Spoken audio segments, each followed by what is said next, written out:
Welcome to Movies, Films, and Flicks. I am Mark Hoffmeyer, and joining me is a man who wanted to do a soundtrack for this episode with a bunch of discordant musical instruments and weird dings. It's David Cross. What's going on? My favorite musical instrument is the kazoo. Did you know that? Yeah, and you wanted to kazoo this episode. Yeah, exactly. You know, I know that it's a instrument that you can carry around, and some people would go with a harmonica, but I feel like kazoo is going to really surprise people around a campfire, right? You pull out a harmonica and everyone's like, oh great, but you pull out a kazoo and everyone's like, what is this guy going to do? If you have a kazoo, or if you have a harmonica in your shirt pocket, right? You better be expected to bust something great out. Yeah. Yeah. You have to be perfect at it, or don't carry it around at all. Or if you take out a kazoo and just like everyone's gonna think you know what you're doing. Yeah, right? Yeah, it'll be great. Get the campfire dance going. And I was gonna do a soundtrack. We were both gonna do soundtracks for this episode, and we were hoping that our two totally different vibes would give it an eclectic vibe, much like in Ravenous. What do you think? Should we do it? Yeah, I definitely think we should do it. The question is are you gonna use a vuvuzela? Or something else? I'm synth all day. I'm 80s. Okay. I'll go from a Carpenter playbook and just hit synth notes. Actually, I'll just play the Tangerine Dream soundtrack from Sorcerer, Friedkin, but I'll just play that over it. What do you think? I mean that sounds great, and I can't wait for the audience to really get into this. And they'll probably stay for the whole episode. And when you're playing your kazoo and your tuba and pans and pots over Tangerine Dream, over our dialogue, I think it's going to be interesting, right? And much like Robert Carlyle in this movie, it's probably going to chew up a lot of the sound, it's going to... yeah. Definitely. I would say that there's one instrument I want to make sure we have on this album. And what's that? The wash pan. Oh, gotta have that. Yeah, I gotta have the wash pan solo. Shipper, shipper, shipper, shipper, shipper. Over... Yeah, so it's probably, while we're talking, I'll have that playing. So if you're listening to this podcast, you're going to hear a couple tracks doing that. Now, how did we come across this idea? Did you tell me you love this movie, or did we just come across this movie? You told me you loved it, right? Yeah, so I pitched this movie to you because I really love this movie. And I love this movie because it is absolutely bonkers. I remember watching it for the first time and having several head grabbing moments because I was like, I can't believe this just happened on screen. What I mean by that, or at least a couple things I mean by that, is I had never seen a Western horror before when I saw this. The soundtrack is bonkers. It sometimes doesn't even go with the film. And it's a horror comedy, so there's just so many things that are just head scratching, but it comes together in this beautiful, strange, unique way. It makes me so happy.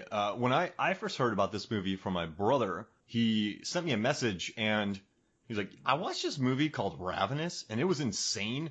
He's like, there's a scene where this guy was getting licked, and he's like, and the soundtrack is awesome. He loved the soundtrack. So I checked it out and I loved it. This is a quirky movie. This is an original, would you say? This is... Yeah. There's not much out there like this that manages to be both comedic at times and really terrifying. And the beginning is so insulting. I can't believe they added that. The studio wanted that with the quote and then the other quote. Yeah. There's two quotes. And then it was a serious quote, and then underneath it was "Eat Me" by Anonymous, and it changed the tone of the movie. When if that wasn't there, you would think it's more serious than that sets it up to be. Yeah, so they're basically telling the audience this is supposed to be fun, right? But it is fun. It's a fun movie. It's just, this is a movie that could only be made based on the circumstances that surrounded this movie. Does that make sense? I'm really happy you mentioned that, because I feel like... So actually, let's take a step back. We should explain what happened with this movie so everyone understands. Essentially, it was being filmed, and the studio was like, we don't like the director, and they flew out there to fire the director, and they had another director in mind, and then the actors were like, we don't want the second guy, screw you. And then Robert Carlyle talked them into bringing in his close friend. Is it Andrea Bird? Yeah, Antonia Bird. Antonia Bird. So she came to the situation that was like, what the F is going on? And I feel like that really helped set the tone for the movie because she had 10 days to prep. She's like, I'm thrown into this. I'm going to make the most of it. This is an absurd situation. Let's make an absurd movie. And so I've listened to all, we both have the Scream Factory Blu-ray, and I listened to all 3 commentaries, and she was very reserved on the commentary, Antonia Bird, but I love some of her comments. The cinematographer, Anthony B. Richmond, flew in the night before. I guess it's good, though. I mean, this dude had worked on Don't Look Now, Candyman. And you know what's really weird? You've probably looked into this, but he went from Don't Look Now, Candyman, and Ravenous to Legally Blonde, John Tucker Must Die, Just Friends, Employee of the Month, The Rocker, Miss March, Dumb and Dumber, When Harry Met Lloyd, Dirty Dancing 2, Havana Nights. Oh, and he also shot The Sandlot. So this guy went from Sandlot, or Don't Look Now, Candyman, Sandlot, movies that had a pretty big impact, to teenager movies, which is very interesting, right? I guess he found his niche. Yeah, that sounds like it. But before I forget, there was another reason why I wanted to do this movie. Okay. That was slowly my plan to get all the David Arquette's movies onto this podcast is coming true. Slowly. So right now we have Eight-Legged Freaks, Ready to Rumble. Mm-hmm. This movie, Ravenous. You and I are gonna do Scream 4 soon. Yep. And we did Airheads. Holy crap, we've done a lot of Arquette movies, dude. Yeah. And we're gonna definitely one day, I don't know when, we're gonna do 3,000 Miles to Graceland. Oh, Kurt Russell. I'm sold. Whenever you want, my friend. Here's the thing. I haven't seen that movie. I'm just saying that that's a David Arquette movie, and so I have to rep it. Well, it's an Arquette Kurt Russell movie, so it's basically made for our podcast. Yeah, the Venn diagram. I'm David Arquette, and you're Kurt Russell.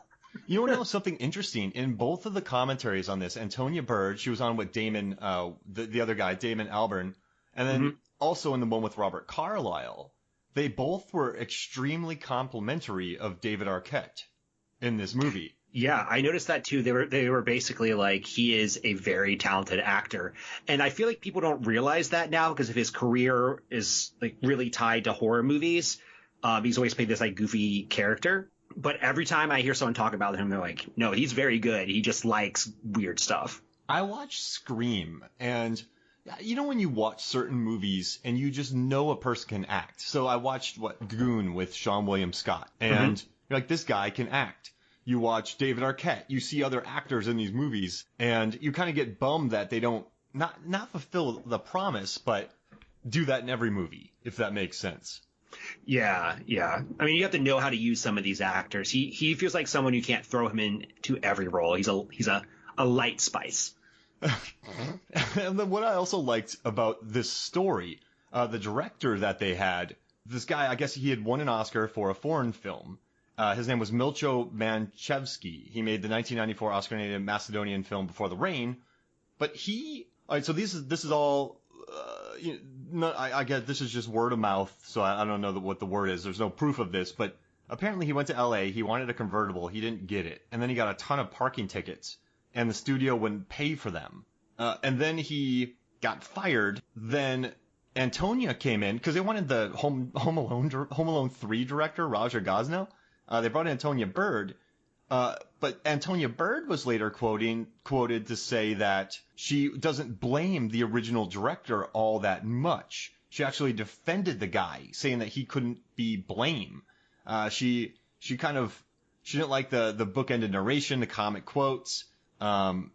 She didn't like that the studio thought the audience was stupid, so she kind of made it very Manifest Destiny. She went to Hollywood. She went Hollywood to make a movie.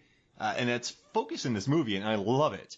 And I don't know, I just think this movie is a product of someone coming in with 9 days of prep, a DP with 1 day to prep, committed actors who nailed their parts, and just a weird experimental score. It's just a hybrid it works, actually. It just made $2 million at the box office, which isn't good. Yeah, but after this podcast, we're going to send it skyrocketing up the sales on Amazon. Oh, yeah. I mean, this is going to be Amazon #1. iTunes isn't around anymore. Apple Movies #1. Voodoo. Voodoo. We're gonna make this huge. So I actually did some research on that director, Manchevsky. Basically, he said that it was a horrible time working on the set and that he was being micromanaged by Fox 2000 and that they were vetoing his technicians. They were trying to cast parts that he didn't want. And he was saying he was having a horrible time. And it sounds to me that he was sort of relieved to be taken off the project. I'm speculated on that, but like I was reading in between the lines and I was like, maybe this wasn't for him. Yeah, and I also love that El Nino hit Slovakia, where they were filming at times. Like they filmed overseas, and it was supposed to be incredibly snowy, but then El Nino hit, and it was really green. But then during the production, they had a massive snowstorm, so it went back to being snowy. Like this movie was attacked on all ends, I would say. Yeah. I'm impressed that it got produced, just came out, honestly. I mean, but I also love movies like this wouldn't get made nowadays, would they? This would go to Netflix. Yeah, exactly. Yeah, they would be made, but it wouldn't get a wide release, I don't think. I mean, I say that now, but Crawl is literally in the theaters as we're speaking. Yeah. But this doesn't feel like one that would get made. It would be Amazon Prime, it'd be Netflix or Hulu. If I was a studio, I would just give Alejandro Aja. Oh man, I keep doing the knowing me, knowing you from. Man, that's Steve Coogan show. But I would give him $15 million, $20 million, and just go do what you want. Because Hills Have Eyes, Piranha, the majority of his movies pull in money. Like they make about 50 to 70 worldwide. So you give them 15, you're going to make a profit, and you're going to get a funky, good movie. Yeah, Crawl? Yeah, I mean, was Crawl Blumhouse? I don't think it was. But if you're Blumhouse, you should just be snapping up directors in that mid-range. Just you want to do something? I got money for you. Yoink. Just, $10 million. Here you go. You'll make something good. Because that dude doesn't, I mean, Piranha was cheap. And I love it. I mean, that movie's insane. Jeez Louise. Yeah. Have you seen Piranha 3D? I have not. I feel like I have because I've heard so many people talk about it, including the guys from How Did This Get Made? Yeah. They don't want to cover it because it's a good movie. There's a lot I just haven't seen it. There's a lot of eating in that movie too. But no, man, this movie though it's a funky little thing, and it has a pretty dedicated following. I wouldn't say I had Adam Clement on the pod. We were talking about The Phantom, and he wondered who watches this movie. But I think it has a dedicated following because it failed at the box office. It's misunderstood, and it's actually good. Yeah. So I did some research into Western horror. This always comes up in the top 10, if not top 5 of the subgenre. So clearly people who are looking for this know what this film is. It's a female director doing a horror movie. So every October, this movie gets trotted out as one of the best female directed horror movies. Guy Ritchie has a following. Arquette has a following.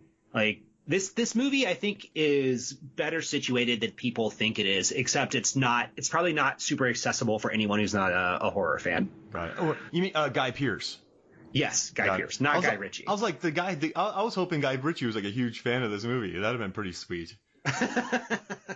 Now, let's talk about the beginning of this film. And I love how it builds up. We learn that Guy Pearce is in the middle of this battle. You know, the war is the Mexican-American War, which and he is just seeing everyone getting killed around him, so he pretends to be dead. He is squashed under what would you say 700 pounds of bodies? It has to be. Yeah, absolutely. And blood trickles into his mouth, and he's able to lift all those bodies out of him. Then he walks into a Mexican fortification and he snaps the dude's neck and basically saves the day. Yeah, it's like the most ridiculous neck snapping I've seen in movies. He just walks up and touches him and his neck snaps. Yeah, that thing explodes, which I love. So he wins an award, and then you go to the grossest meat scene ever with this people shoving meat in their faces in 100-degree weather where they shot in Mexico. And yeah, I have a comment on this. I have two actually. The meat scene. Uh-oh, let's hear it. So the first is this. When I first saw this movie, this was the initial WTF moment for me. So at the time, I was a vegetarian. I was a vegetarian for 7 years. So seeing all that rawish meat on screen made me almost puke. And then the second comment is during the one of the documentaries or the the commentaries, they talked about how it was 120 degrees outside in that scene, and they had to recook the meat every time, and how disgusting it was. No joke, I knew that scene was coming, and I still barfed in my mouth a little bit. She wrote during their commentary, she said that someone had an epileptic fit by eating meat. Jeez. Yeah. It sets this movie up. Like, it's disturbing and funny and weird, and you know from the outset you're gonna be along for a ride. Yeah, and so he gets sent out to the mountains to a way station where people come through to stay before, like, the military comes through and other people come through to go to California out west, correct? Like up in the mountains? Yeah. This is the go to the cabin in the woods in the typical trope, except it's a fortification in the mountains. And it has, of course, a skeleton crew. Of misfits. Yeah, of absolute I gotta tell you, for all the introductions, I love. Do you want to talk about the characters in this movie? As opposed, like, I love Neil McDonough's introduction in this movie. He's the soldier and Colonel Hart. Oh no, I'm sorry, Reich, and he's just in the cold water screaming. It's so good. I believe that was in the trailer that played on TV, and I was always like, what is this guy doing? He's such a badass. And they probably showed exactly how much they shot too, right? Yeah, it's probably freezing, and he's like, I don't want to be in here. I'm going to Super Saiyan this. Man, I just love that scene. And then I also really liked Jeremy Davies. I don't think I've ever disliked him, actually, in a movie. I loved his character in this as well. He yells the classic line that you messaged me about. What's that great line he says? He was licking me! I mean, that's Toffler. That's a great line, isn't it? It's the best line in the film, I think. There's a lot of really good ones, but that's the most memorable because it is so insane. And then Jeremy Davies has, Robert Carlyle has blood on his lip. Like, he's totally guilty. I think my favorite line in this movie is breakfast, lunch, and dinner, and 3 people are coming up. Oh, breakfast, lunch, and reinforcements. Oh, yeah, that's what it is. Yeah, breakfast, lunch, and reinforcements. Yeah, oh, and there's also the really good one where Colonel Hart is like, how civilized, as he's eating a stew of human. Yeah. But before I forget, I wanted to ask you this question. Oh, let's hear it. What is the most iconic quote from a cannibal movie? The most iconic? Your personal favorite. We'll go with that. Oh, geez Louise. Man. So, I mean, cannibal. I mean, it's got to be Silence of the Lambs. I guess that counts, yeah. I mean, it is a cannibal movie. You know, I ate his liver with some Chianti and, what was it? And fava beans. Fava beans. I mean, I know that's a super basic answer, but you'd have to put that at number 1, right? I think so. I think my favorite, though, is going to come out of left field, and it is, I know what babies taste like. What's that from?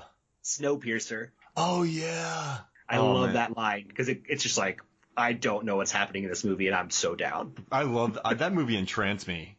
Oh, jeez Louise. No, they're trying to make a TV show. Oh yeah, with Jennifer Connelly in it. Mm-hmm. She's done some good sci-fi. The Hulk. Yeah. Well, Rocketeer.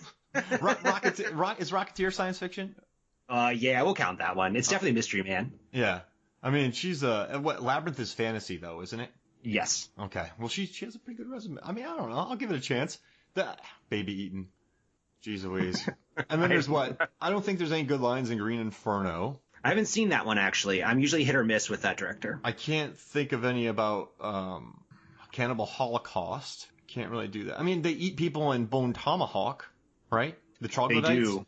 So I do love the bit when they're talking about reading in the bathtub. I think that's probably like that's got to be fava beans, right? Does he say anything sassy when he's eating Ray Liotta's brain in Hannibal? I haven't seen that movie in so long. I mean, he definitely just says something as he's cooking it up with Ray Liotta just sitting there glossy-eyed. What's on your mind? Oh, yeah. Some screenwriter would have written that and be like, $1 million, this is why you pay me. Or is eating his brain. He's like, you're losing your mind. Oh, man. Now, we'll save this for another pod, but I want to do moments that I would retire on. Because there's some moments in movies that if I wrote, I'd just retire and never work again. Because they're so good. Like the mustache moment from Hot Fuzz. But I digress. So, I mean, I guess getting back here, David Arquette is Cleves, and he's just like a little drug-addled guy who just laughs the whole time and can't remember lists. Yeah. From my understanding, he was big at this point, right? Like he was either big or on the cusp of being big. Well, I mean, because when did Scream come out? 96. So this was 98? Yeah, so he had Scream, 99. So he had Scream, and he had Scream 2 under his belt, and Airheads, and then he hadn't headlined Eight-Legged Freaks yet. So, let's see, Scream 3 came out when I was about 7. I think Scream 3 came out in maybe 99? So maybe Ravenous, and this came out in 99, and then Eight-Legged Freaks was what, 2001? Yes. Yeah, so he was big. Like he was. This is probably the height of his career. Yeah, and I know a lot of actors wasted time on this film to all the reshoots. So they lost days with him. Didn't they say that on the commentary? They only had him for several days? They had him for, I think, 8 or 9 days, and the director on the commentary said that they had him on screen as much as possible in that time period. She really liked him, and that made me happy. Yeah. Again, you're slowly turning into the Arquette cast. Yeah, and I also love that the Damien from Blur and Gorillaz is talking to Antonia on the commentary, and he's like, "Yeah, my mom didn't like this movie." He was pretty brutal to her, wasn't he? Like he was very honest on this thing. Yeah. Let's keep going down the actors, because there was Jeffrey Jones who I wanted to talk about. Yeah, and he played Colonel Hart. Yeah. And here's the thing. Before doing research for this, I was really into him, and I found out during my research that he's a sex offender. Yep. So I didn't know that, but I had fond memories of him from several movies I was younger, including this movie called Stay Tuned, where people get sucked into the TV and they have to fight their way back out through different channels. Whoa. Yeah, it's Ritter. Ritter's in it. It's weird. It's really weird. I don't know if you would want to do a podcast on it, but I would highly recommend at least skimming it. And he's a Burton acolyte too. Tim Burton. He is. Yeah, that's true. Yeah, Beetlejuice. But I was just sort of saddened. I was like, I can't believe I missed this and didn't know this. It explains why he disappeared for like a decade. Yeah, I listened to the commentary with him and the director, and it's a little rough to listen to because you know the guy and what he kind of got into, which was crazy. But I did like the director, his commentary with the writer, because the writer is just the classic writer that's gotten his butt kicked a lot. And did you listen to that commentary? No, I listened to the music one. That was the big one I took notes on. So Ted Griffin, he ended up writing like Ocean's 11, Matchstick Men. He also did the show Terriers, which I liked a lot. But he was just complaining a lot. He's just self-loathing. He wrote this script on spec. So he just wrote it for free. He met a guy. Then the guy met another guy. Then they went into production really quick on this. So he actually got really lucky for the making of this movie. But he said he was on set just rewriting everything because the thing changed so much, and then the weather changed. And in the original script, the people were so powerful that they were jumping from tree to tree. So at the end, Boyd and Ives, Guy Pearce and Carlisle, are tree jumping, which is pretty cool. Yeah, exactly. And then El Nino hit, and it became green, and then it became no more snow, and then eventually he just took off, and he just was like, "I'm done." And he's like, "I'll let Antonia write the rest." And he just went back home because he said he had a girlfriend. He was tired of staying there. I mean, it has to be really hard to come up with a concept, to write the concept, and then see it change so drastically from your finished product to someone else's finished product. And he kept saying, "Oh, it didn't snow that day, so I had to rewrite the script. Oh, in this scene I had this. Oh, this is the scene where I had that. Oh, in this scene I had this character. Oh, there's a much bigger action scene here." And he just talked about how many cuts were made. And Jeffrey Jones is like, just talking about, well, I liked being back in Prague. He's like, I liked working in the city. It was Prague. He's like, I liked work. I think, I'm not quite sure. It was outside of Prague, yeah. It's like 40 miles or something. He was like, I was happy to be there. He's like, that's what we put up with. And so this writer is just complaining the whole time, and then Jeffrey Jones is just trying to make it not seem like a self-loathing commentary. It was a pretty funny mixture of guys. But I love Ted Griffin and just talking about all the rewrites that he had to go to. But once again, I think it made a movie that is still very watchable. And it's in and out in, no time? 90 minutes maybe? Yeah, it's definitely 90 minutes, and it's a fast pace. Like, it doesn't, once it starts, it goes. And I love some of the, you get to the place, you meet everybody. I love that they steal that drunk guy's bourbon, Knox. You're like, is he going to be mad? Probably. But he's drunk. And then I kind of loved Robert Carlyle's introduction. I thought that was a pretty cool scene. He was frostbitten all the heck, right? And then he healed up really fast. Yeah. And then can we talk about? So it's Ives / Calhoun, right? Yeah. So I don't understand his plan in some way. Like, does his plan make sense to come to the fort, drag everyone away back to the cave, kill them, except for one person? I get lost, and I'm like, does this actually make sense, or is his plan just batshit? So does he only get power when he eats? He doesn't only get power when he eats people in the cave, correct? No, he gets power from eating people, period. So he technically could have maybe stayed there and just hunted the strong first, right? Yeah. I mean, my interpretation of this is that he was so powerful that he could have probably strolled into the fort and just taken everyone out easily. Did he? Yeah. Do you think he could have? He did that to separate everyone. So if people did escape, they were. Does that make sense? Maybe. So what I think happened, and I'm not entirely sure, is that he wanted more cannibals, and so he took people out into the woods in order to injure them and then feed them the bodies of people that they were with. So he turned Colonel Hart into a cannibal, and that was his whole goal. It's like, we're first gonna get one other person, and then we'll go back and clean up the rest of the fort. Got it. And so, I mean, I guess that's good. And he sends the warrior down. I love when he starts chasing Jeremy Davies.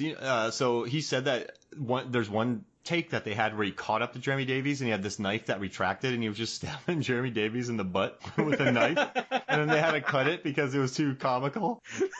And Jeremy was just screaming.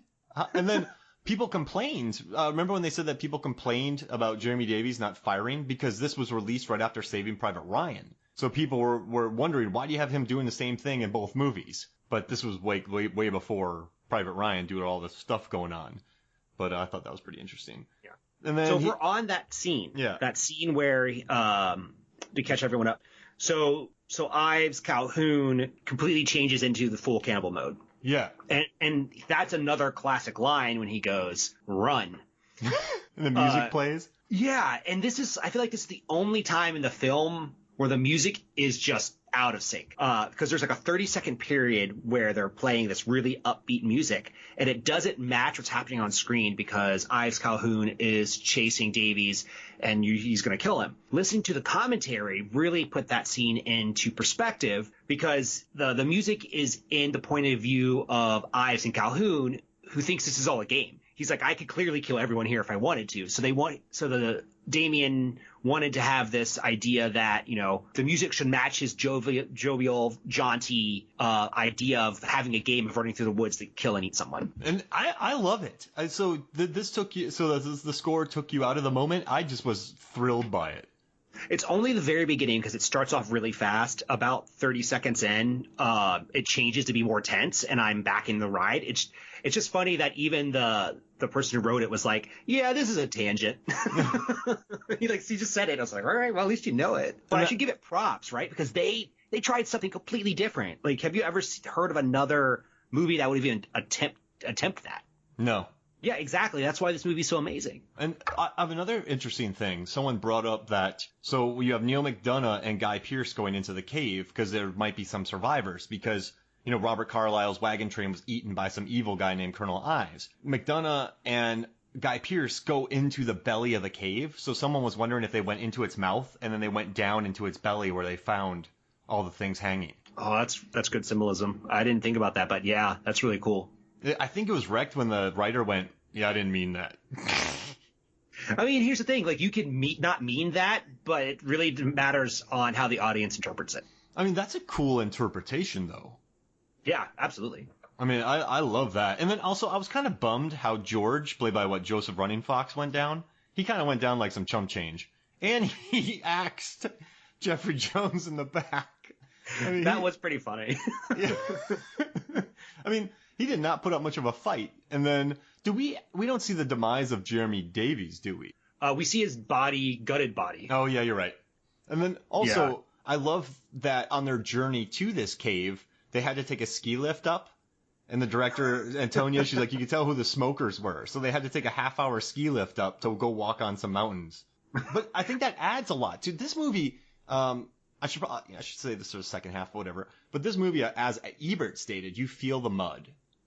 You feel the gross food, the visceral red meat, the look of that in the beginning. You feel when that axe hits its back, you get it. When he takes bites of that stew, you feel it, right? Like this is not when blood falls in his mouth. Like very few movies, I would say, Texas Chainsaw Massacre. You feel any Korean movie, horror movie, you felt it. I don't know. Did you feel that in this movie? I did. And it's very rare because people typically like Hollywood movies are very glossy, and they don't really want to take the risk of having things not look pristine. Yeah. But I appreciate when you have a movie about cannibalism, about disgusting behavior, about the Midwest, that everyone is dirty and disgusting and it fits perfectly. We got a lot more to talk about. Let's take a break. And when we come back, we'll talk more Ravenous. We'll be hungry to do it. Brother. We'll be back. Welcome back to Movies, Films, and Flicks, and I promise no more puns. All right? I promise. I promise. I have one. Oh, no, I have one coming. Nice. Well, from me, you can do whatever you want. I'm down with whatever puns you want, pun away. Okay. All right, so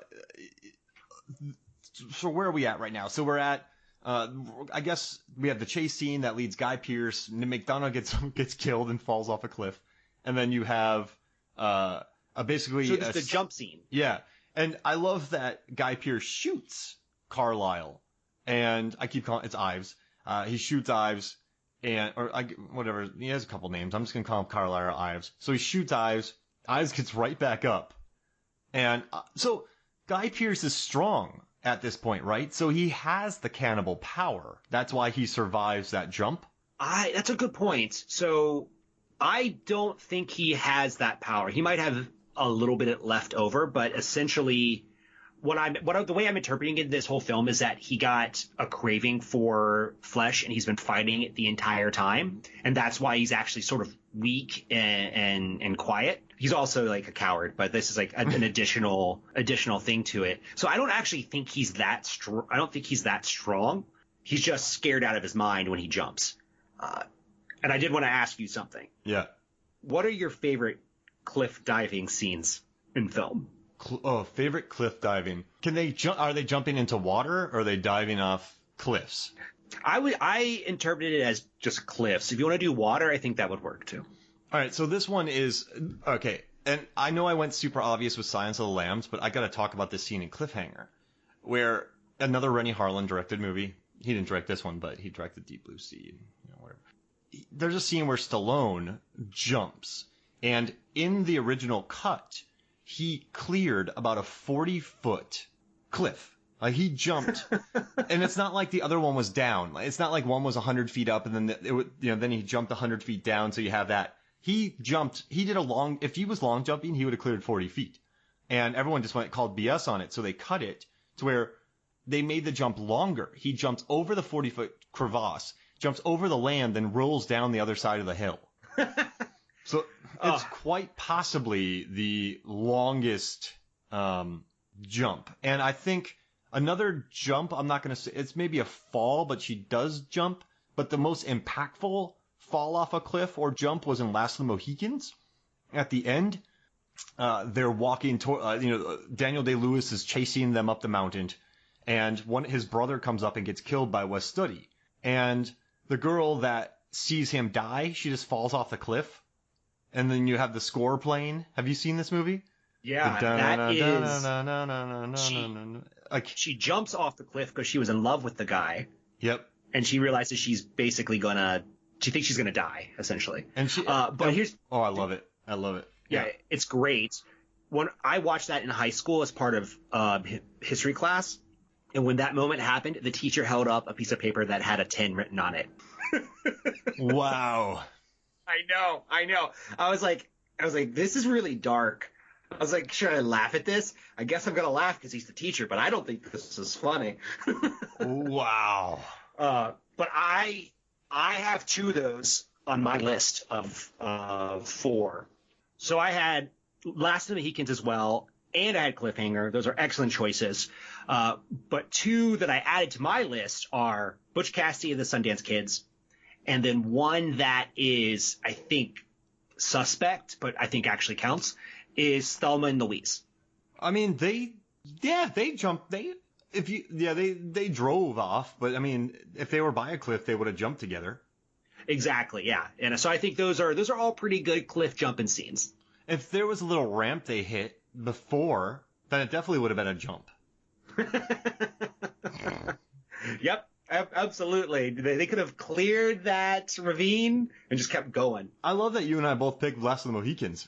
It is a phenomenal movie. I recommend everyone watch it, even though we've just spoiled it for you. Yeah. So good, man. And then I've never read the book. I've never read the book. I know I should. I've picked it up at Barnes & Noble, and I'm like, I love this movie. I'll love this book. And then I'm like, oh, but it was written 200 years ago. And it won't play the score during it. Exactly. Right. And then I guess what we're leaving it to where Guy Pearce falls next to McDonough. All right. So Neil McDonough was in Justified, and in that show they called him a big fat baby head. So whenever I see him, I want to call him that, but I won't do it. He's also in Band of Brothers. He's awesome.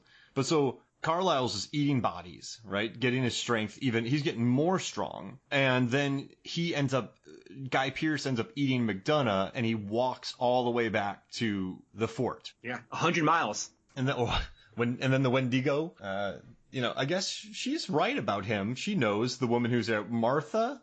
Yes. Yeah, Martha. She knows what's up. No one else returns, just him. And so he's getting better, but then Robert Carlyle returns as Colonel Ives. How does he get that job? I think he was always Colonel Ives. Oh. And that he was pretending to be Calhoun to lure people away in order to eat them and maintain his strength and maintain his lifestyle.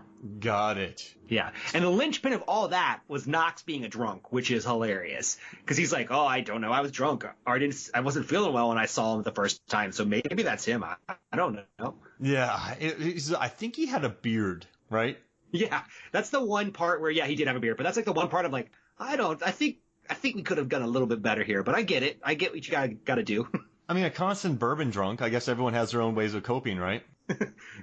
Yes. That's another good quote, by the way. There's too much bourbon in his bourbon. Yeah. And I love that they just steal it. Like, will he care? Of course he will. I love that scene. So then Ives comes back. Go for it. I did want to mention, so in my own podcast, Award Wieners, we did an episode on Silence of the Lambs, and part of my research for that is that I looked up what people supposedly taste like. And I think that's something we should mention in a podcast about cannibalism. I think this is a good spot. Yeah, tell me. So apparently in the 1920s, a journalist, quote unquote, traveled to Africa to try human meat. And in the article / column, I'm not really quite sure what to call it. But what he wrote was that it tasted like veal. I don't actually know what veal tastes like, so I can't tell anyone, give you a better example than that. But that's apparently what it is. Veal. I mean, that can't be terrible. I assume not. I mean, apparently people really love veal, but I have no memory. I couldn't describe the taste of veal at all. No idea. The way they made meat look in this movie, it probably looks better. I mean, they made a nice looking stew. They went full Carl Weathers from Arrested Development and made a delicious stew. I mean, that looked tasty. They did, and you know what I'm impressed by? Is that instead of making human steaks, some human kebabs, they made a human stew because they know stews last longer. Oh yeah, you have leftovers. Yeah. Exactly. And then once it gets down, you add a few things into it. You got some broth. You add a stone. We're getting stone stew. We're getting our stew on, baby. So they're back at the fort, right? Guy Pearce is strong, but he doesn't want to eat again. And then Ives shows up, and it all just goes haywire. But I think Colonel Ives, Robert Carlyle's plan is pretty good. I mean, if you think about them as being Hollywood, and he's a producer, because there is kind of a look at, they say Hollywood. Let's say he represents a producer in Hollywood. People come through, and they just get eaten up by the system. And then some people get through. Yeah. And I should say that the director has explicitly said this is a movie about L.A. and Hollywood. Yeah. So that's like a great metaphor. I mean, he's definitely so he gets a taste for blood, right? Guy Pearce, but somehow he ends up in Hollywood. I don't know how he ends up there. Cowardice ends up there, get you there. You get punished and you end up there. But I guess it explains the situation. A lot of people say that. I was watching. We have a Demon Knight podcast coming up, and the visual effects guys were making fun of like, oh yeah, that's the producer's room. They're kind of saying that you get chewed up. It's very superficial. They eat you up. But I kind of love that. And I also think the plan isn't half bad because there's going to be some stragglers coming through this fort that Carlisle can munch on. Yeah. And then the other, his line is, we're not going to kill indiscriminately. We don't want to break up families. And I believe him when he says it. Do you? Or do you think the power will just be too much? I think he believes it when he says it, but I think we have to think about that in the context of the other quote from earlier in the movie. So earlier in the movie, he says something along the lines of, live to eat, don't eat to live, which, by the way, Benjamin Franklin stole from Socrates or Socrates if you want to do Bill and Ted. Socrates. Yeah. I actually looked that original quote up, because I was like, I'm pretty sure that Benjamin Franklin didn't do this because Benjamin Franklin is the equivalent of BuzzFeed for the early Americas. The real quote is, base men live to eat and drink, and good men eat to drink and live. Hey. And I think the interpretation happening in that moment is that Ives is like, he thinks he is eating or living to eat, but he's really eating to live because he's ravenous. And he's always going to keep doing it and keep doing it and keep doing it. And that's what Boyd understands that Ives doesn't. It's like, once you start down this path, there is no stopping it. You have to continue doing it. So while Ives might think he might not break up families, Boyd knows that's bullshit and that he's going to do anything he can to continue to survive. Yeah, I like that. Yeah. And then poor David Arquette gets killed. Yeah. Off screen. I was very sad. Wait, I poured one out for him. The blood rose into Martha's mouth, doesn't it? So wouldn't she become one of them? By the logic of the movie, yes, she might become stronger for a short period of time, but I don't know if it went to her mouth or on her face, but it fell on top of her, definitely. So when that happens to you, can you not eat regular food anymore? I think you can. It's just that you're not sated or satisfied, and you want human flesh. Jeez Louise. So if blood ever gets punched in you, you're forever cursed. Yeah. This is actually a good segue to a question I have that we haven't got to. Are vampires cannibals? No, because don't they become the undead? So they're not really human anymore, right? Don't they become supernatural? Yeah, I think that is the correct interpretation, because I looked up human cannibalism in the dictionary, and they were like, it's when a human eats another human. But vampires don't eat humans; they drink their blood, which is like a subset of a human. And they're not humans; they're the undead. So I think, yeah, I would say that vampires are not cannibals. So then, I guess I'd be saying are zombies cannibals, but they're dead, so they're not really. They just want to feed, right? Yeah. Or kill. Yeah. I mean, that depends on your interpretation of if zombies are humans. If they're like living humans that aren't dead, that gets dicey. But as soon as they're undead, they're no longer human, and I don't consider them cannibals. They're just zombies at that point. These guys are cannibals. These guys are absolutely cannibals, 100% cannibals. Now, when Jeffrey Jones comes back, I love that he crushes the walnut in his hand, but earlier in the movie, he had to use the big book, so it shows his strength. Good moment. Yeah, it's a really clever moment. But at first is he ever with Ives? Does he like Ives? No, I don't think he likes Ives at all. But he was basically, he's the example of having to eat to live. So he's like, I don't want to die, so I'm going to eat these people. I don't want to die, so I'm going to kill David Arquette and Knox. And then he comes to realize that that's not who he wants to be. And then he gets his throat slit. But Guy Pearce slit his throat right in front of Carlisle. Wouldn't have Guy wanted to maybe surprise Carlisle? Yeah, that is the not the best plan. Yeah. He's like, oh no, I lost my shot, right? Like, if you're gonna fight a super strong, supernatural creature, do it from the hiding spot, right? Don't go fisticuffs right up to him. I gotta ask you a question. Who's scarier? You have three options. Robert Carlyle from Trainspotting, Robert Carlyle from this movie, or Robert Carlyle when he's become angry. Like, because they're not zombies, they're like infected Carlyle. So which of the three would you not want to come up against? I wouldn't want to come up against this one from this movie because he's both sort of sexy and charming and could also like rip you apart. I think he's like dangerous in multiple different levels. And the other ones I feel like are more, there's like a physicality to them that, you know, you can get around. I'd let, like, if I had to be killed by one of them, I'd pick Ives, because he just gets him quick. Neck snaps, shoots. I would not want to be killed by zombie Carlyle. Oh, yeah. Yeah. And definitely then not. His character in Trainspotting is just terrifying. The way he throws that glass off the bar. Yeah. Oh, man. He's played some really scary characters. He was a big deal. I mean, he still is sort of a big deal, but Bond villain. Yeah. Whenever he shows up, I'm happy. And then he was on Once Upon a Time for about 12 years. I can't believe that show was lasted so long. Man, that was crazy. Do you want to talk about the final fight? Which I love Guy Pearce's sweater. I gotta tell you, man, his sweater at the end when he and Carlyle fight. So he kills Jeffrey Jones.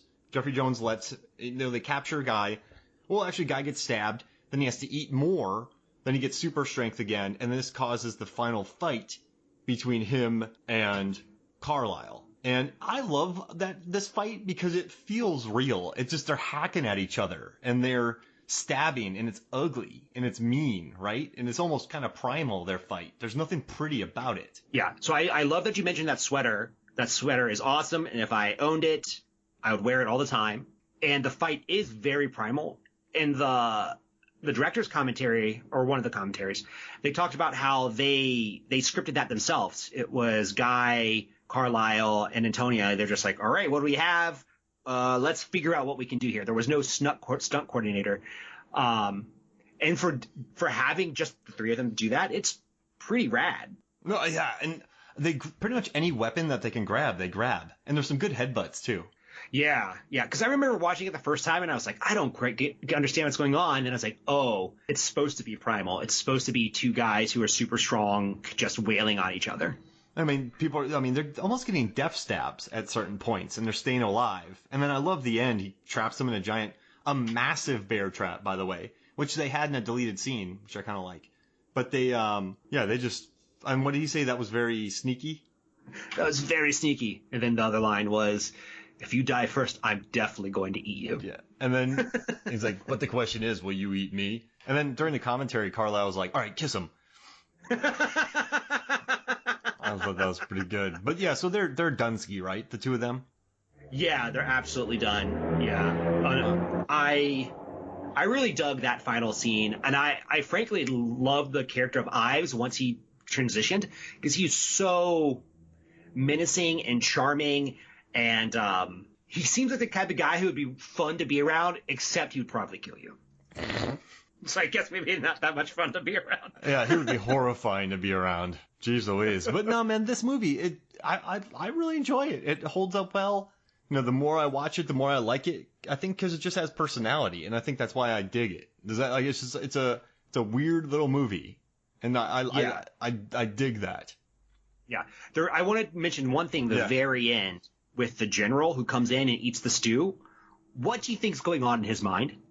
He's thinking he's probably eating good, right? He's probably thinking. Yeah, he's like, oh yeah, this stew's great. Then like a day later, he's like, I want to eat people. Like he's screwed. He has no idea. It's like, do you know you need to eat people, or do you just like?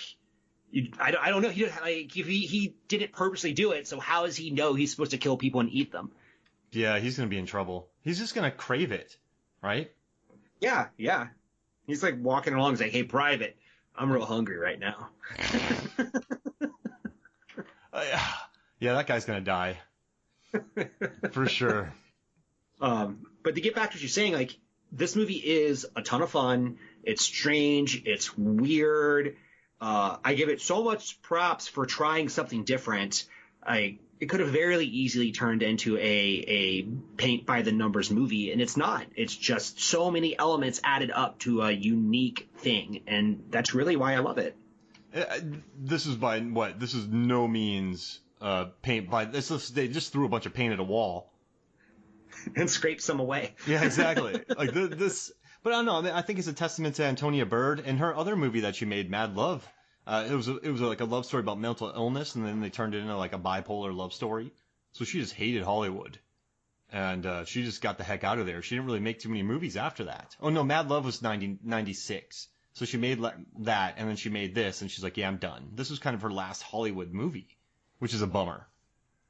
Yeah, I think so. But we did get this. That's the important thing. And it has an audience, and people love it. Now, do they love it? I think it's polarizing. Not super polarizing, but there are people who don't like this movie because they're like, the soundtrack is weird and it doesn't. People don't think it meshes together, like the whole like sort of satire, sort of horror movie. I think it works really well together. No, I love it. I completely get it. But I can see why people don't understand it, because if you are the type of person who wants something to be one thing and you want something to be the other, like, you're not going to go with this hybrid. You're not going to enjoy a hybrid. You can't. Yeah, if your expectations are flexible, right? I think you'll dig it. Yeah. And I think we've talked about this before. Like, I've seen so many movies that whenever I see something that's unique or weird or strange, I almost always give it a better rating and like it more because that's so unexpected. Like, I know what to expect in most Hollywood movies. Like, I can't remember, but I saw a movie the other day and I was like, I know what's going to happen after the first 10 minutes. I called it, and I was so annoyed because it got to the end. I was like, yeah, this is exactly what was going to happen. Yep. Yeah. And yeah, you could never tell where this movie's going. Is he going to jump? I mean, what? Yeah, he just jumped off a cliff. He's eating more flesh. That guy came back. David Arquette is killed. That dude's in the river. Yeah, I love it. Hey, we got something fun coming up, don't we? Oh, yeah, we do. A 5-course meal? A 5-course meal. Of movie characters. Movie characters. I picked actors, but I can make the movie characters. Oh, you picked actors. Yeah. Oh, I picked things in movies. We're going to have a very different thing. This is going to be fun. So before we get into this, I think we should take an amuse bouche to cleanse our palate. Yeah. Or in our case, an amuse bouchemi. Oh. Oh, look at that pun. Oh, yeah. And a moose. Oh, I love that. Nice little palate cleanser. A moose bouchemi. Oh, my gosh. I love it. Oh, man. So I'm good. I'm feeling good. I mean, that cannibalistic human, that veal isn't in there anymore, right? We're ready for this meal. I'm ready for this meal. This is one of the stranger lists I've come up with. So this I'm is very proud of soup, it. salad, appetizer, main, and dessert. I have soup, salad, appetizer, main, dessert. Yes, just a different order. Got it. All right, so we're gonna have completely different lists. I just went from like things from movies that we would do. So I'm gonna start us off just to kind of give you a vibe, and then I can also play off this as well. But for soup, I just thought I would take one of the killer tomatoes and make a nice like tomato soup from it. That's so good. I would, like that's soup for days. So I would attack one. I would make like a nice tomato bisque, nice tomato soup. I would add some nice pepper in there, some spices. But I think it'd be a really nice opening soup to give to somebody. Yeah, that is fantastic. I love that choice. Who'd you pick for your soup? So my soup, okay, my favorite type of soup is potato soup. So I wanted to pick a celebrity who I think doesn't really bring anything to any role. Who's just like kind of a bland thing that you have to add spices to get it to work. And that is Jason Clarke. Whoa, really? Jason Clarke? I don't think he adds anything in anything. I just see him, I'm like, generic white dude. I'm happy you're here. I'm not displeased with you. All right, let's keep going. I loved him in Zero Dark 30. I haven't seen Zero Dark 30. Yeah, maybe I saw that and I'm like, this dude's awesome. So this is interesting. So you're kind of thinking he's like oh my gosh. I didn't pick her, but I should have picked Egg from Arrested Development because she's just a total egg. Yeah, there's nothing there. It's like, whatever. Oh, wow. So Jason Clarke. Did you see Pet Sematary? I own it, but I haven't seen it yet. I was thinking more along the lines of the Planet of the Apes movies. Like, I just didn't think he added anything to that. Oh, yeah, you're right. Woody Harrelson was really good. And he was in the second one. And then the third one, it was just Woody. And it was Gary Oldman. And yeah, the human characters weren't too strong in there, were they? Franco. No. And you know who else could be a good potato? I know we're in the soup. Like for my soup, that's a potato. Is Mark Wahlberg. Oh wow! Even after like I Heart Huckabees. I feel like he has like one or two defining roles, but since then he doesn't have anything that I'm excited to see him in. I'm always like, you're passable, and that's not a bad thing, you know. Like we need a serviceable actor, but like I'm never excited to see one of his movies. You ready to move on to our second course? Yes. All right. Do you want to go first? Yeah. So this is the appetizer. I love fried pickles, so I wanted to come up with an actor who was like someone to get me excited about, a little bit zesty, and I picked Emma Stone. Emma Stone's a pickle? Emma Stone is a pickle. She's a little zesty, a little spicy. I see that. Yeah, what do you got? Oh man, this is gonna be weird. I got the giant squid from Finding Dory. And just cook up some calamari. That's pretty awesome. Like, I love calamari. And you know how much calamari we would get from this giant squid? And it's an antagonist, so I don't feel bad about it. But I see that pickle. Like Easy A, very pickly. Yeah, I know that's such a weird description, but that's what I thought of. I love it. Are we on to salad? We were on the salad. All right. This is really random, but I'm going with the vegetable gremlin from Gremlins 2. I don't remember the vegetable gremlin. Yeah, it just starts spouting carrots and lettuce and broccoli from it. So we would just hunt them down and eat them. And that's pretty good. We would just lay him on the table and then just eat the vegetables on him, which would be super gross. Reminds me of Troll 2. Yeah. All right, who'd you pick for our salad? I think salad is the easiest one to pick out of all of my weird celebrity foods. That's Gwyneth Paltrow. Oh, yeah. Yeah, that's a no-brainer. She's like, she eats clean. She probably has a fresh taste. Got it. And she was really funny in the Chef Show with Jon Favreau. Yes, I love that show. I'm almost through with it. I have like 2 episodes left. She's so funny. She's like, why are you here? Because I'm Jon Favreau and I got $1 billion and I wanted to make a TV show. Man, what are you going to stop me? That is funny. I see that as a salad. You put some. This is good. I love it. Okay. Do you want me to go first for the main course? Yeah, go for it. Okay. So my entire theme around this 5-course meal is American food. And there's nothing more American than a burger. And there's nothing more American than Keanu Reeves. So we got Keanu Reeves as a burger. The Keanu burger? The Keanu burger. I mean, he's a great man. So I bet his meat would taste great. Yeah. I'm sure he doesn't drink. You know, he's perfect. Yeah, he has not sullied his body. He probably has to eat really healthy, too. Yeah. Keanu burger. I love it. What do you have for your main course? All right, so I have 2 that I was thinking about. So there's the burger and Better Off Dead that comes to life and plays somewhat Van Halen, or Pizza the Hut. Oh, Pizza the Hut. Come on. You and I just jump Pizza the Hut and eat him. Absolutely. It's 100% Pizza the Hut. And he's an antagonist, so we would just be ripping him apart. And not feel bad about it? Nope. Kind of feel bad about all the other ones I picked. Yeah, and then I also have Chicken Little. Or Babe. But... Oh, I love Babe. Yeah, exactly. But those got too dark for me, so I just figured I could happily eat Pizza the Hut. Yeah, okay. So for dessert, what do you have? All right, so I have 2. Before the main dessert comes out, it's going to be the gingerbread man from Shrek. We're going to eat him. And then it's going to be, for the main dessert, it's going to be the cotton candy monster from Scooby-Doo 2. Because it is gigantic, and Scooby and Shaggy eat him no problem, so it would be a perfect dessert for us. Scooby-Doo 2, Monsters Unleashed, and we just eat them. What do you think about the flying cupcake that spits tobacco from Cabin Boy? Absolutely. You sure there's not a ganache tobacco center? That's fine. I'll just eat around it.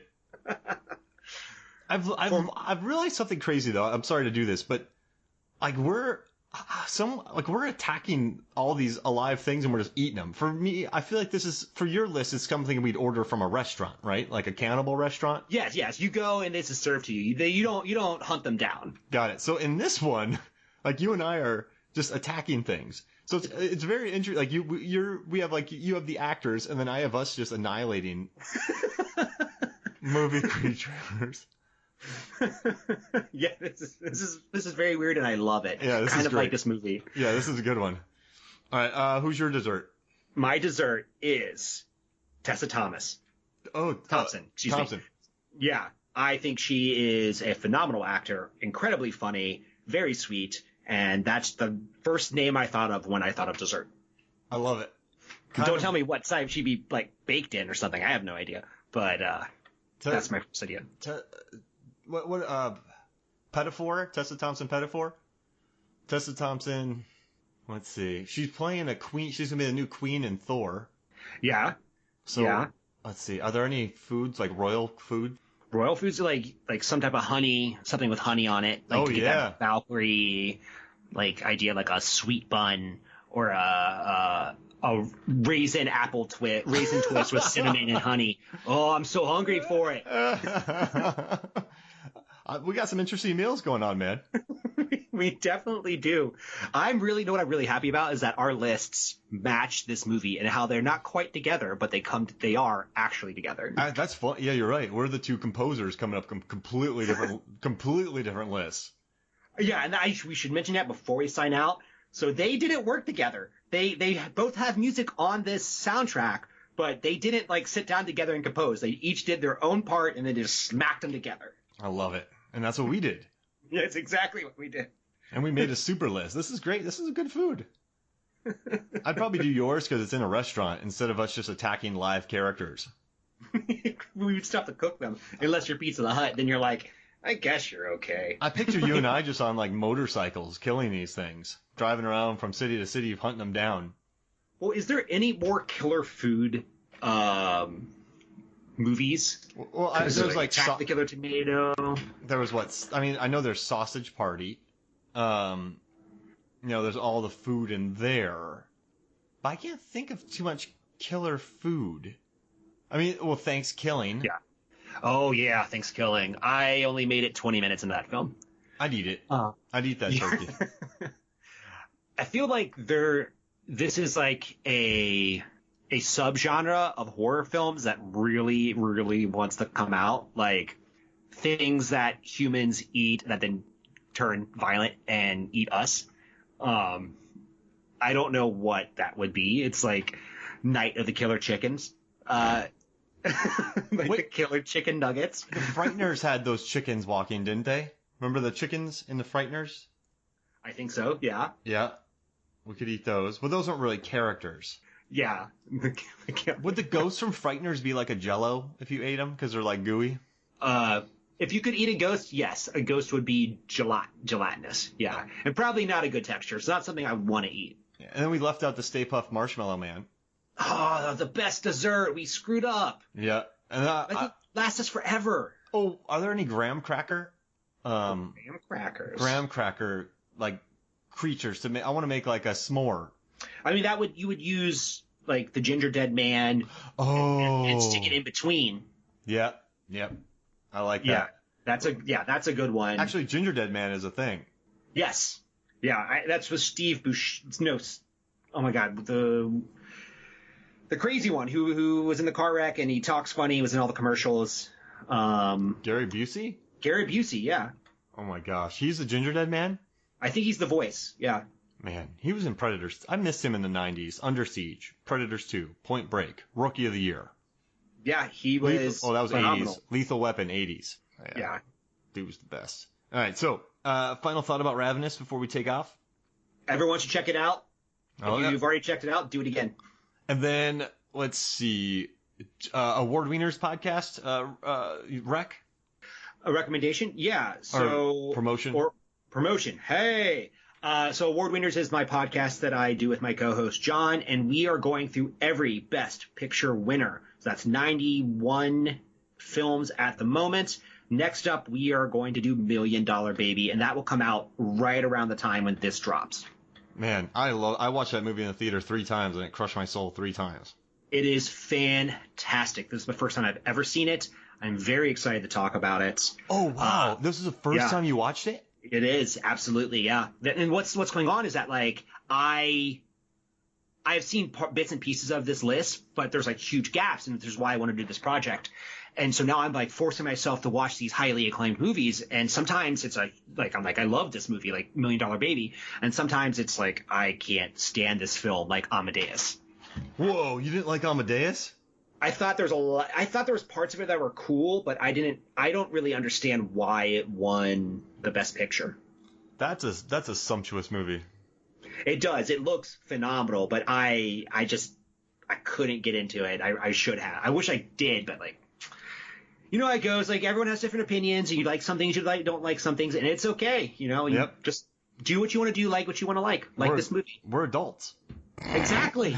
It's not worth getting into a fight on Instagram or Twitter about whether a movie is good or bad. Yeah. Just enjoy it. I just think maybe you're the first person I've heard that has said you weren't really into Amadeus. But I don't really talk to many people about Amadeus because not many people have watched Amadeus. Does that make sense? I mean, yeah, they haven't watched it in 30 years. Why would they? Yeah, I do have some movies that when people say I hate, I'm like, yo, like Deep Blue Sea. But it's great. Yeah, exactly. But no, this was fun, man. And you know what? I need to get you. You need to write up like a promotion. You do this podcast so much. I'll put some of your stuff up on Movies, Films, and Flicks. And I have a Movies, Films, and Flicks Instagram. You should check it out. Yeah, it's awesome. Yeah. I'm really, really happy to see you on there. And I'm going to recommend some podcasts to follow too for you. Yeah, do it. Which ones? VHUs. I just found about this podcast. They're 9 episodes in. It's where this guy grew up in a VHS store, and he is watching old VHS movies and then interviewing people that are related somehow to the film. So, for example, they just did Teen Witch, and he interviewed an actual witch about the movie. Like, what's it like to live in Salem? What does this movie get right? What does this movie get wrong? It's a very, very fun podcast. I highly recommend it. That's cool. I like that. All right, so check that out, and then write me up some other ones. I'll throw them up on the site. So for me, Mark Hoffmeyer, for David Cross, this is Movies, Films, and Flicks. We'll see you next week.